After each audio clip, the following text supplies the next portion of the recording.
kasih. Assalamualaikum warahmatullahi wabarakatuh. Salam sejahtera. Terima kasih kepada media yang telah berada menunggu saya ini, tak tahu 8-9 jam. Pertamanya saya ada kenyataan media yang saya telah sediakan untuk saya bacakan untuk mudah bagi media mengetahui apa yang telah berlaku. Saya telah pun datang pagi tadi untuk membolehkan SPRM merakam percakapan tambahan saya. Saya hadir tanpa paksaan untuk membantu siasatan, walaupun pada saya ini satu penindasan politik dan penganiayaan terhadap saya dan Parti Bersatu dan Perikatan Nasional. SPRM telah pun membangkitkan dua perkara. Satu ialah projek Jana Wibawa dan kedua ialah rayuan pembatalan cukai oleh Tan Sri Syed Mokhtar. Yang pertama pasal Jana Wibawa ni adalah projek semasa pandemik COVID-19, ialah untuk membangunkan semula ekonomi negara kita, khususnya untuk menyelamatkan kontraktor Bumiputera yang akan jatuh bankrupt. Sedihnya ini dijadikan modal politik, seolah-olah ini adalah satu skim untuk mencuri wang negara. Itulah sebabnya jumlah yang dituduh berubah-ubah daripada 600 bilion ke 530 bilion dan kemudian turun mendadak ke 92.5 bilion, turun ke 4.5 bilion dan akhirnya 300 juta. Menggunakan fitnah ini, SPRM telah pun membekukan akaun Bank Bersatu untuk, saya fikir, membawa kesan buruk, menghancurkan Bersatu, dan ini bagi kami adalah jahatnya suatu fitnah. SPRM seharusnya mengetahui dari semua keterangan yang diambil bahawa tidak berlaku sebarang salah guna kuasa atau perbuatan merasuah. Adalah amat malang jika wang dalam akaun Bersatu yang merupakan dana politik dianggap sebagai satu suapan.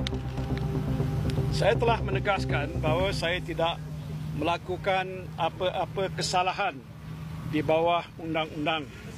Saya bukan pihak yang mempunyai kuasa untuk meluluskan sebarang projek kerajaan. Kuasa melulus adalah dalam bidang kuasa Kementerian Keuangan. Saya sekadar melaksanakan keputusan Kabinet yang menghendaki pejabat Perdana Menteri memanjangkan permohonan projek untuk dipertimbangkan oleh Kementerian Keuangan mengikut syarat dan juga peraturan yang berkuat kuasa. Saya tidak pernah memberi arahan ataupun mempengaruhi keputusan yang dibuat oleh Kementerian Keuangan. Saya juga tidak pernah berjumpa dengan mana-mana kontraktor yang mendapat projek dan tidak pernah menerima wang daripada mereka. SPRM tidak menjumpai sebarang bukti bahawa saya telah pun menerima wang. Jadi bagaimana saya boleh dituduh untuk menerima rasuah dan juga menyalahgunakan kuasa? Yang keduanya ialah rayuan pembatalan cukai oleh syarikat Tan Sri Syed Mokhtar Al-Buhari. Ini adalah rayuan pembatalan cukai daripada Yayasan Al-Buhari yang dinaungi oleh Tan Sri Syed Mokhtar Al-Buhari. Tan Sri Syed Mokhtar ni sebagaimana sudah tahu adalah kawan baik saya yang saya telah kenal lebih 30 tahun lamanya. Beliau adalah seorang hartawan dan dermawan Melayu yang terkenal, yang akrab dengan saya. Inilah faktanya, iaitu Yayasan Al-Buhari menjalankan kerja-kerja amal dan kebajikan, khususnya membangunkan Islam dan membantu umat Islam. Atas semua itu, yayasan ini diberikan kelulusan pengecualian cukai oleh Kerajaan Barisan Nasional sebelum ini. Selepas PRU yang ke-14, Kerajaan Gabungan PH tertubuh, Menteri Keuangan daripada DAP Lim Guan Eng telah membatalkan pengecualian yang telah pun diluluskan pada Yayasan Al-Bukhari.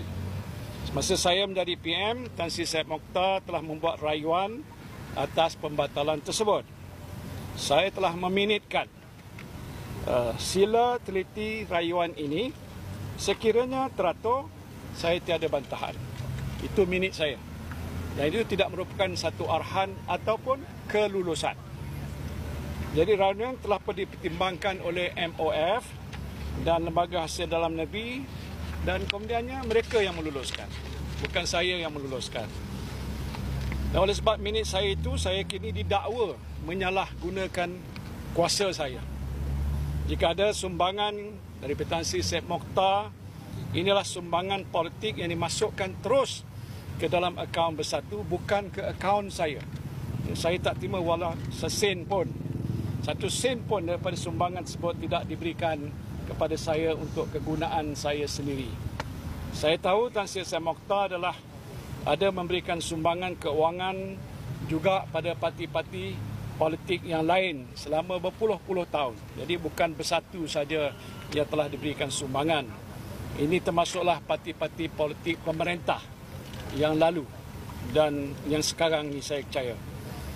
Jika Tan Sri Syed Mokhtar juga ingin memberikan sumbangan kepada Bersatu sebagai parti yang memperjuangkan dasar-dasar yang baik untuk orang Melayu dan negara, di mana salahnya? Jadi saya tidak pernah memberi arahan ataupun mempengaruhi Kementerian Keuangan supaya meluluskan rayuan tersebut. Serah pada Menteri Keuangan, kalau dia lulus, luluslah. Kalau dia tidak lulus, tidak lulus. Jadi kuasa sebenarnya bukan pada Perdana Menteri. Kuasa perdana sebenarnya ialah pada Menteri Keuangan yang mana telah pun meluluskan. Saya telah pun menjelaskan semua ini pada pegawai penyiasat SPRM.